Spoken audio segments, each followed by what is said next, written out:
বড় অংশ যাদের মধ্যে মুসলিমরাও একটা বড় সংখ্যায় আছে, তাদের জন্য কর্মসংস্থানের ব্যবস্থা করে তাদেরকে নিজের বাড়িতে ফিরিয়ে দিতে পেরেছেন, কোনোটাই করেননি। তাই সেদিনও সিএকে এনআরসি বলে ক্যাম্পেইন করে ভোট নিয়েছিলেন। এটা নতুন কিছু নয়। তাই এসআইআর যখন বিহারে ঘোষণা হয়, বিহার তো নয়, ওই নোটিফিকেশানে আপনারা দেখবেন তাতে পরিষ্কার ভারতবর্ষে এসআইআর চালু হয়েছিল ওই দিন থেকে। তারপরে 21শে জুলাই সভা থেকে কিভাবে হাত টাত ছুঁড়ে কিভাবে ওই মানে অখাদ্য হিন্দি ভাষার উচ্চারণ তো আপনারা জানেন, ঠিক আছে। উনি কারো দক্ষতা কম থাকতে পারে, উনি নিজেও বলেন যে আমি হিন্দি কম বলি, কম বুঝি, ইংরেজি ভুলভাল হতে পারে, আমি বাংলা মিডিয়াম থেকে পড়েছি, ঠিক আছে। সেই সীমাবদ্ধতার মধ্যেও তিনি মূল বিষয়টা হচ্ছে তিনি বলেছিলেন যে এসআইআর করতে দেব না, বাঙ্গাল মে নেই হোগা। সাথে সাথে ওনার যে কোম্পানি পরিবারবাদী পার্টি, তার ম্যানেজিং ডাইরেক্টর সেকেন্ড ম্যান, তিনিও বলেছিলেন যে পশ্চিমবঙ্গে এগুলো হবে না, আমরা বুঝিয়ে দেব, ইলেকশন কমিশন ঘিরে ফেলবো লাখ লাখ লোক নিয়ে। এবং উনি 27শে ফেব্রুয়ারি থেকে নেতাজি ইন্ডোর স্টেডিয়াম থেকে রীতিমতো লাগাতার সরকারি আধিকারিকদেরকে এবং নির্বাচনের কাজে যুক্ত কর্মচারী তাদেরকে ধমক চমক দিয়ে আসছেন। প্রথম তিনি ধমক দিলেন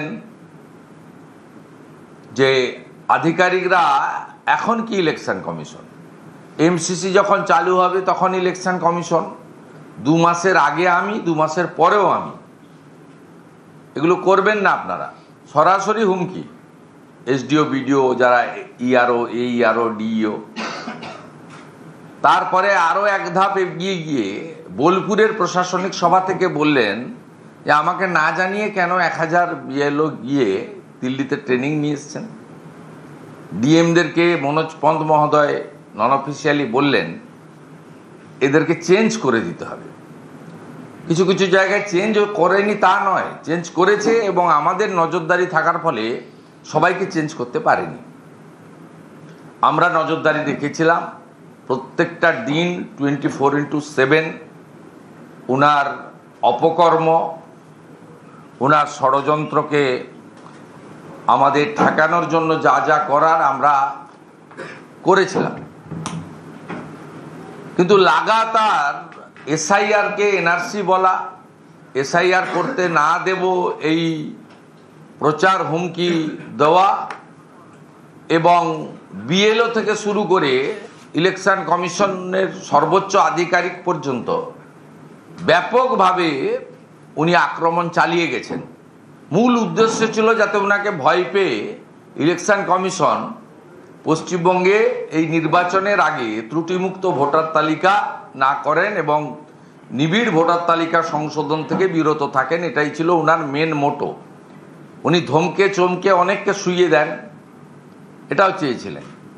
এমনকি যখন দেখলেন না এসআইআর আটকানো যাবে না, তখন সরাসরি বর্তমান সিএস পদমর্যাদার আইএস মনোজ আগরওয়ালকে আক্রমণ করলেন, এবং আমরা চ্যালেঞ্জ করলাম 72 ঘন্টার মধ্যে প্রমাণ দিন যদি দুর্নীতি থাকে। সেটা তিনি দিতে পারেননি। যখন দেখলেন মনোজ আগরওয়াল এবং সিওকে বাগে আনা যাচ্ছে না, দুর্নীতির তথ্য শুধুমাত্র আকাশে ভাসিয়ে দেওয়া গেছে, ডকুমেন্ট দেওয়া যায়নি, তখন তিনি বা ওনার ভাইপো জ্ঞানেশ কুমারজি সিইসি তাকে বাপ তুলে আক্রমণ করলেন।